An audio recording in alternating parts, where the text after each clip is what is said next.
Assalamualaikum sahabat-sahabat yang dirahmati Allah. Hari ini saya akan menceritakan kisah horor sebuah tur kampus menuju villa di Bogor berakhir dengan teror mencekam. Yang dimulai dengan tawa, pesta, dan kembang api, berubah menjadi malam panjang yang penuh bisikan, bayangan, dan sosok-sosok yang tidak seharusnya ada. Bus berwarna biru tua melaju menembus jalanan malam menuju Bogor. Angin dingin menusuk dari celah jendela, bercampur bau tanah basah setelah hujan. Di dalam bus, suara tawa mahasiswa Jakarta memenuhi ruangan. Mereka menyanyi, bercanda, dan menertawakan rencana seru pesta tahun baru di villa yang sudah disewa jauh hari sebelumnya. Villa itu disebut-sebut besar, mewah, dan berada di kawasan hutan pinus yang sejuk. Mereka membayangkan perayaan meriah dengan kembang api, barbecue, serta musik hingga tengah malam. Semuanya terlihat sempurna. Namun, tidak ada yang tahu bahwa malam itu akan menjadi malam yang sulit dilupakan. Sekitar pukul 10 malam, bus akhirnya berbelok ke jalanan yang semakin sempit. Lampu jalan makin jarang, digantikan kabut tebal yang turun perlahan. Suasana dalam bus mendadak sunyi, seolah hawa dingin menelan riuh yang sejak tadi memenuhi udara. Sampai akhirnya, bus berhenti di depan gerbang besi tua yang berkarat. Di balik gerbang itu, berdiri sebuah villa besar dengan arsitektur lawas, dikelilingi pohon tinggi menjulang. Dari kejauhan, bangunannya memang tampak megah, tapi bayangan gelap dari jendela kosong membuatnya terlihat seperti mata yang mengawasi. Seorang pria tua dengan pakaian lusuh sudah menunggu di depan gerbang. Wajahnya dipenuhi keriput. Sorot matanya kosong namun tajam. Ia menyerahkan kunci kepada ketua rombongan. Dengan suara parau ia berpesan pelan, hampir seperti bisikan. Jangan terlalu ribut malam nanti. Dan jangan sekalipun mencoba masuk ke ruang bawah. Tidak ada yang menjawab. Sebagian mahasiswa saling melirik, lalu meledak dalam tawa. Mereka mengira itu hanya ucapan orang tua kampung yang mencoba menakut-nakuti. Namun, di antara mereka ada yang merasakan bulu kuduk meremang. Gerbang tua itu kemudian terbuka dengan suara berderit panjang. Bus masuk perlahan, meninggalkan kegelapan jalan utama.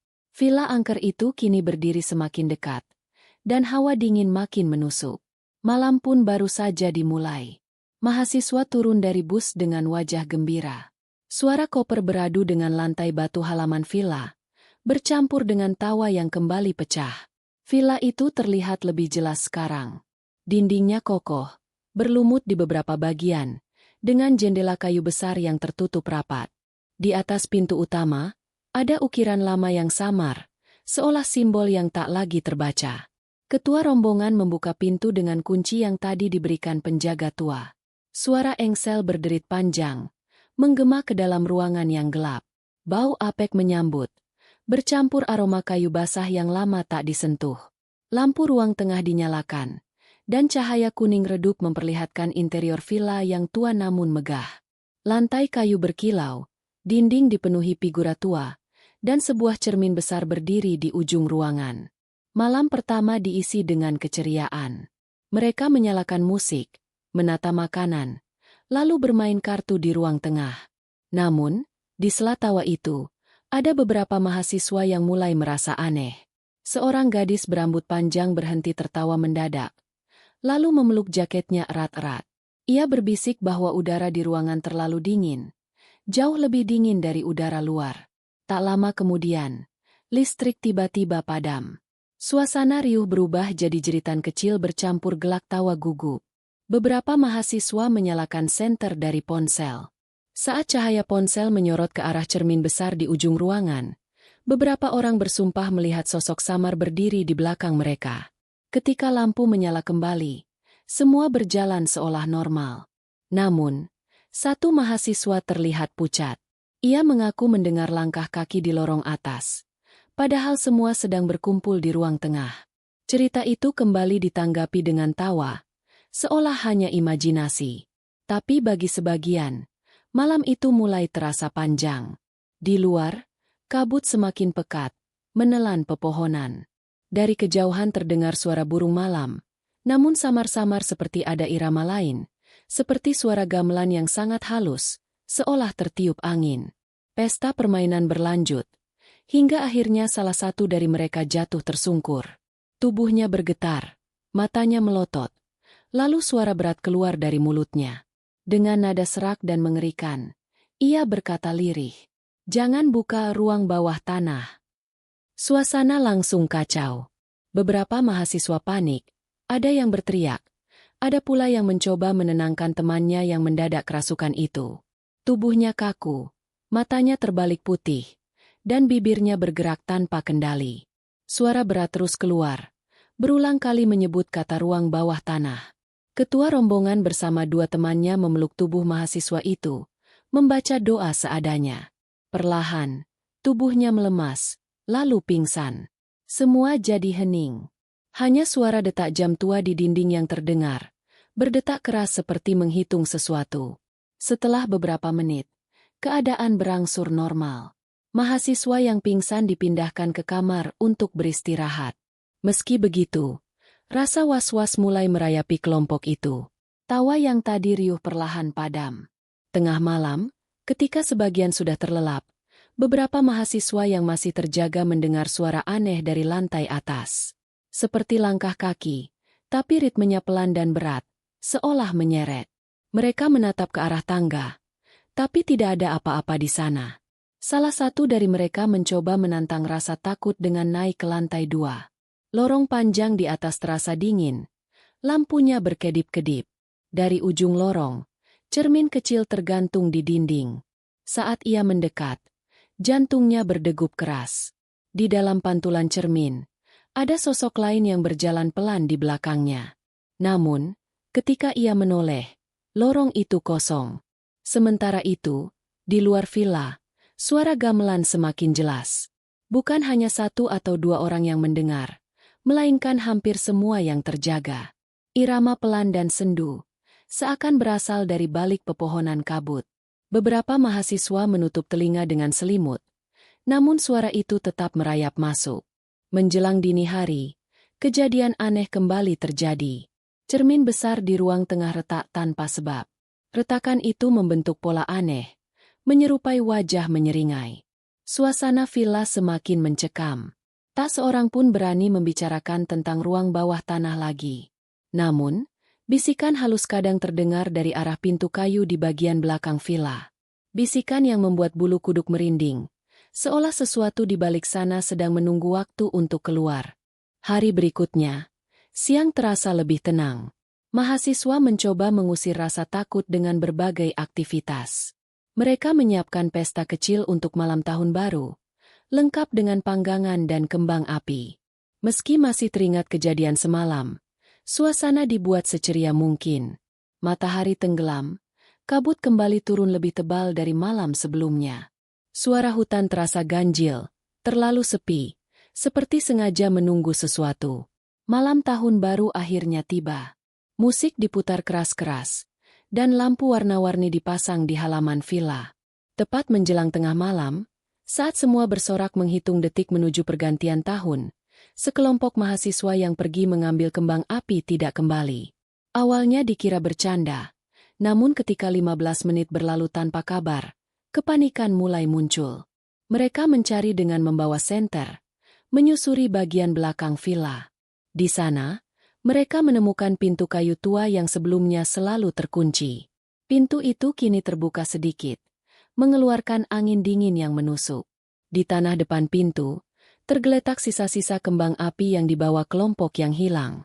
Dengan hati-hati, beberapa mahasiswa mendorong pintu itu. Engselnya berderit panjang. Dari dalam terlihat tangga menurun, tua dan berlumut, mengarah ke ruang bawah tanah. Udara lembab bercampur bau besi berkarat memenuhi hidung. Mereka menyalakan senter dan melangkah turun.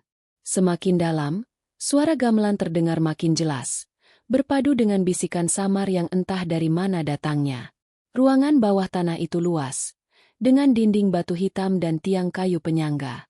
Di tengah ruangan terdapat altar kuno, penuh noda merah gelap yang sudah mengering. Di sekitar altar, banyak lilin padam dan simbol-simbol aneh terukir di lantai. Salah satu mahasiswa menjerit pelan saat melihat sesuatu di sudut ruangan. Bayangan hitam tinggi berdiri diam, tanpa wajah yang jelas, namun tubuhnya bergerak perlahan seperti kabut hidup. Tiba-tiba, lampu senter mereka padam serentak. Ruang bawah tanah itu gelap gulita. Lalu, terdengar suara tertawa kecil, lirih, menggema di antara dinding. Di atas sana, tepat di halaman villa, kembang api mulai dinyalakan oleh yang lain. Dentuman warna-warni menghiasi langit malam. Namun di bawah tanah, sesuatu jauh lebih gelap baru saja terbangun. Ruang bawah tanah itu dipenuhi kegelapan. Hanya cahaya redup dari lilin tua yang entah sejak kapan menyala kembali di altar batu. Api kecil itu bergetar, menyorot wajah pucat para mahasiswa yang kini saling berdekatan. Dari kegelapan, suara berat bergema. Tidak jelas dari mana asalnya, namun terasa memenuhi ruangan. Suara itu menyeru nama satu persatu dari mereka. Setiap nama disebut, tubuh orang yang dipanggil terasa berat, seolah sesuatu berusaha menguasai dirinya. Beberapa mahasiswa mulai berteriak histeris. Ada yang mencoba berlari naik ke tangga, namun pintu kayu tiba-tiba tertutup keras, terkunci rapat. Jeritannya menggema, bercampur suara dentuman kembang api dari luar villa. Sosok hitam tinggi yang tadi terlihat kini semakin jelas. Wujudnya samar, wajahnya gelap tanpa mata, namun mulutnya melebar hingga hampir menutupi seluruh wajah. Ia melangkah pelan, setiap langkah membuat lantai bergetar. Tiba-tiba, satu mahasiswa kembali kerasukan. Tubuhnya terhuyung, matanya membelalak, lalu berbicara dengan suara yang bukan miliknya. Kalian tidak boleh di sini. Darah sudah dipanggil. Pintu sudah dibuka. Tidak ada jalan kembali. Tubuhnya kemudian terlempar keras ke dinding, pingsan seketika. Panik semakin menjadi. Beberapa mahasiswa lain merasakan tangan dingin meraih pergelangan mereka dari kegelapan, meski tidak ada siapapun di sana. Jeritan demi jeritan memenuhi ruang bawah tanah. Salah satu dari mereka nekat menyalakan korek api. Sekejap, cahaya kecil itu memperlihatkan puluhan wajah samar di dinding. Wajah pucat, mata kosong, menempel seperti lukisan hidup yang menatap langsung ke arah mereka. Di atas, pesta kembang api mencapai puncaknya. Warna-warni langit bertolak belakang dengan kegelapan mencekam di bawah villa. Saat ledakan terakhir menggelegar di langit, pintu ruang bawah tanah tiba-tiba terbuka perlahan. Namun yang menunggu di balik sana bukanlah kebebasan, melainkan lorong gelap yang berputar, seakan membawa mereka ke tempat lain. Lorong gelap di balik pintu itu terasa tak berujung. Beberapa mahasiswa yang putus asa mencoba melewatinya. Nafas mereka terengah, jantung berdetak liar. Namun setiap langkah justru terasa membawa mereka lebih jauh ke dalam kegelapan. Tiba-tiba, salah satu dari mereka berteriak histeris. Ia menghilang begitu saja di tengah lorong, seolah ditelan udara. Yang lain berlari kembali ke arah pintu, berharap bisa keluar dari villa. Namun sosok tinggi berwajah hitam kini berdiri di depan tangga. Ia tidak bergerak, hanya menatap dengan mulutnya yang terus melebar, mengeluarkan suara tawa parau. Ketua rombongan menggenggam senter yang masih berfungsi. Dengan tangan gemetar, ia menyorot ke arah sosok itu. Sekejap, makhluk itu lenyap. Namun bayangannya tetap tertinggal di dinding, bergerak-gerak sendiri. Detik demi detik terasa seperti berjam-jam.